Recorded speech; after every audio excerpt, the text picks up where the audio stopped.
ओम नमो राधा कृष्णाय। प्यारे दोस्तों, स्वागत है आपका आपके अपने YouTube चैनल मेरा धर्म स्टूडियो में। हमारी आज की कथा अत्यंत मनोरम एवं रहस्यमयी है। इस कथा का विषय है कि श्रीमद् भागवत जी में राधा माता का उल्लेख क्यों नहीं हुआ है। इसके पीछे भी एक कारण है। तो आज हम राधा माता की ही इस अद्भुत कथा तथा राधा कृष्ण जी की इस अद्भुत लीला का विवरण सुनेंगे। राधा माता की यह कथा श्री श्वेत वाराह कल्प की है।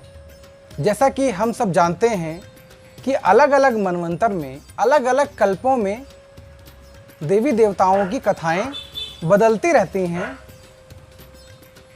तो यह कथा श्वेत वाराह कल्प की है। हम इस कथा का श्रवण करेंगे पूज्य पंडित श्री ब्रजेश कुमार शुक्ला जी से। यदि आपको वीडियो अच्छी लगती है तो आप लाइक कीजिए, इसे शेयर कीजिए तथा चैनल को सब्सक्राइब कीजिए और नोटिफिकेशंस पाने के लिए बेल आइकन दबाइए, जिससे और भी अद्भुत कथाएं हम आप तक पहुंचा सकेंगे और आप भगवान की लीलाओं के विभिन्न कथाओं का आनंद ले सकेंगे तथा धर्म के बारे में अलग अलग जानकारियां प्राप्त कर सकेंगे। तो आइए आनंद लेते हैं राधा माता के इस अनोखी कथा का। आइए। जय श्री राधे राधे।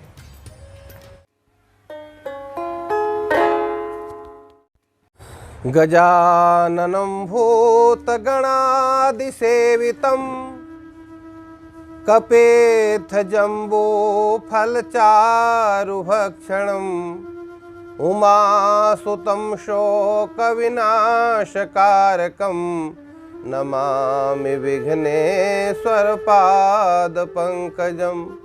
नमो देव्यै महादेव्यै शिवायै सततं नमः। नमः प्रकृत्यै भद्रायै नियताः प्रणताः ये स्मतां। बोलो गौरी गणेश भगवान की जय। आज का विषय है श्रीमद् भागवत ग्रंथ में राधा जी का उल्लेख क्यों नहीं है। आप लोग ध्यान से सुने। एक बार की बात है, गोलोक में भगवान श्री कृष्ण बैठे हुए थे। बिरजा नाम की एक गोपी थी, उसके साथ बैठ करके मधुर वार्तालाप कर रहे थे। तब तक वहाँ श्री राधा जी पहुँच गईं। राधा जी को देख करके यह अच्छा नहीं लगा और उन्होंने भगवान श्री कृष्ण को कुछ खरी खोटी सुनाने लगीं। भगवान कृष्ण हंसते रहे, कुछ नहीं बोले। किंतु भगवान का और श्री राधा जी का मानस पुत्र सुदामा बैठा था वहीं पर, उससे नहीं रहा गया। उससे अपने स्वामी का अपमान सहन नहीं हुआ। उसने कहा, माता जी जो आप ये कर रही हैं ये अच्छा नहीं है, ये किसी देवता के लिए शोभा नहीं देता। राधा जी क्रोध में थीं, उनको और क्रोध बढ़ गया और उन्होंने सुदामा को श्राप दे दिया कि तू असुर हो जा। सुदामा बोला कि माता जी आपने मुझे निरपराध को श्राप दिया है, जो आपने अच्छा नहीं किया। आपने मनुष्यों वाला काम किया है। आप जा करके धरती पर मनुष्य के रूप में आपको अवतार लेना पड़ेगा। और भगवान श्री कृष्ण को आपने जो उल्टी सीधी बातें कही हैं, इसके कारण आपका उनसे वियोग हो जाए। सुदामा वही भगवान कृष्ण का परम भक्त था। राधा जी को श्राप लग गया। सुदामा तो राधा जी के श्राप से शंखचूर्ण नामक राक्षस हो गया और राधा जी को पृथ्वी पर वृषभानु जी के यहाँ गोकुल में प्रकट होना पड़ा। राधा जी अयोनिजा हैं, वो किसी के गर्भ से प्रकट नहीं होती हैं। वृषभानु की पत्नी के समक्ष वो कन्या के रूप में, छोटी कन्या के रूप में प्रकट हुई और वृषभानु की पत्नी ने अपनी कन्या मान करके उनका लालन पालन किया। जिस समय उनकी उम्र 12 साल की हो गई तो विवाह के लिए चिंता हुई। वृषभानु जी यशोदा के भाई रायाण नाम के एक गोप थे, उनके साथ में राधा जी का विवाह पक्का कर दिया। राधा जी को जब यह पता चला तो उनको क्रोध आ गया और उन्होंने अपनी छाया को वहीं छोड़ करके और वो अदस्य हो गईं। जिस प्रकार माता सीता अपनी छाया को छोड़ करके अग्नि के यहाँ चली गई थी भगवान राम के कहने से, इसी प्रकार श्री राधा मैया ने वहाँ पर अपनी छाया छोड़ करके और वो भगवान श्री कृष्ण के पास चली गईं। भगवान श्री कृष्ण का भी जन्म उस समय धरती पर हो चुका था और बड़े हो चुके थे। राधा जी वृंदावन में जाकर के उनको एकांत में मिली और उनसे अपनी व्यथा सुनाई कि प्रभु आप हमारा त्याग कैसे कर सकते हैं। भगवान श्री कृष्ण ने कहा कि सुदामा का जो श्राप है वो तो अंगीकार करना पड़ेगा आपको।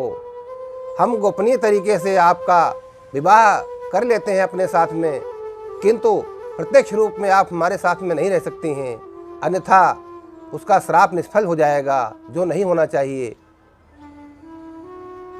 भगवान कृष्ण की यह बात राधा जी ने स्वीकार कर ली।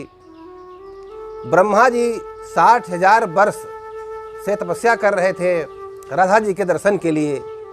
भगवान श्री कृष्ण ने सोचा कि अच्छा अवसर है, ब्रह्मा जी के को वरदान भी देना है, जो तपस्या की है उसका फल देना है।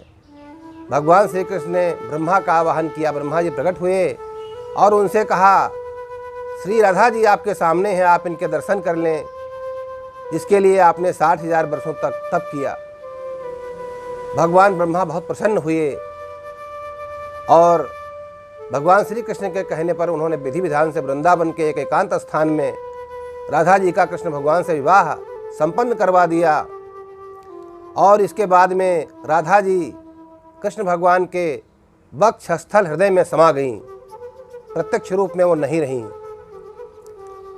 जब कभी भगवान वृंदावन में रात में बंसी बजाते थे एकांत में, बंसी भी राधा जी के अंश से ही उत्पन्न हुई थी। राधा जी ने कहा था कि मैं एक अंश से बंसी के रूप में अवतरित होंगी, क्योंकि मैं आपको छोड़ नहीं सकती।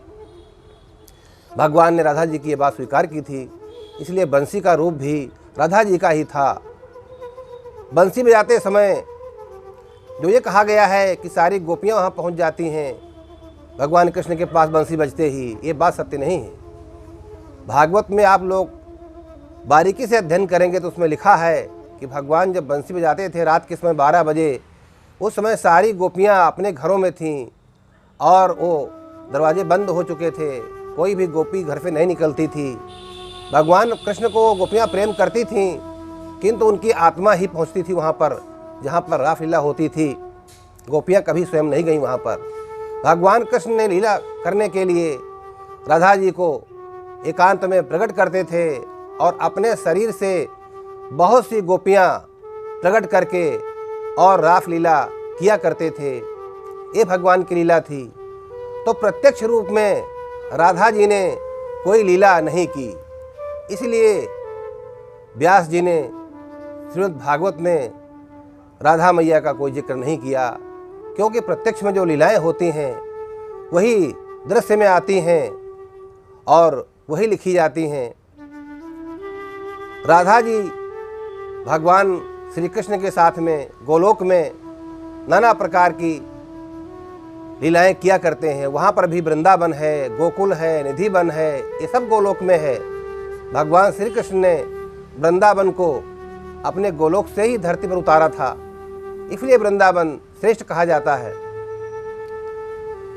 तो ये जो आज का विषय था, कुछ लोगों का ये कहना रहता है कि नहीं, राधा जी जो है सुखदेव जी की गुरु थीं, इसलिए उनका जिक्र इसमें नहीं किया कथा में। ऐसा नहीं है, व्यास जी के गुरु जी थे, उनका भी जिक्र हुआ है इसमें। सुखदेव जी के जो गुरु थे उनका भी जिक्र हुआ है। जब सबके गुरुओं का जिक्र हुआ है तो सुखदेव जी की गुरु राधा जी थी, तो उनका जिक्र होने में क्या दिक्कत थी?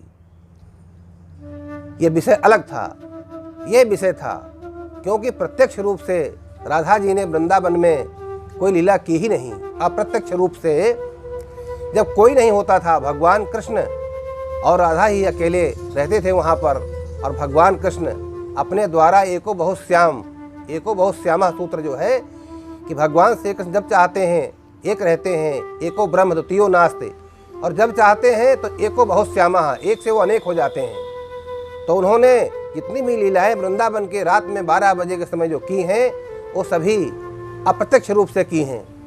इसलिए उन लीला में राधा जी का कोई जिक्र नहीं आया है। बहुत सारे भागवत वक्ता जो हैं इस तरह से को जानते हैं, और उन्होंने कहा है कि कोई भी सखी वहाँ नहीं जाती थी, सब लोग अपने घरों में बंद रहती थीं, किंतु उनके मन जो है वहाँ पहुँच जाते थे, क्योंकि गोपियाँ भगवान कृष्ण से प्रेम करती थीं। और भागवत में आत्मा की कथा है, शरीर की नहीं है। शरीर का कोई उपयोग नहीं हुआ है वहाँ। भागवत आत्मा का ग्रंथ है, इसलिए महान है। तो आप लोगों का जो संशय था ये दूर हो चुका। धन्यवाद।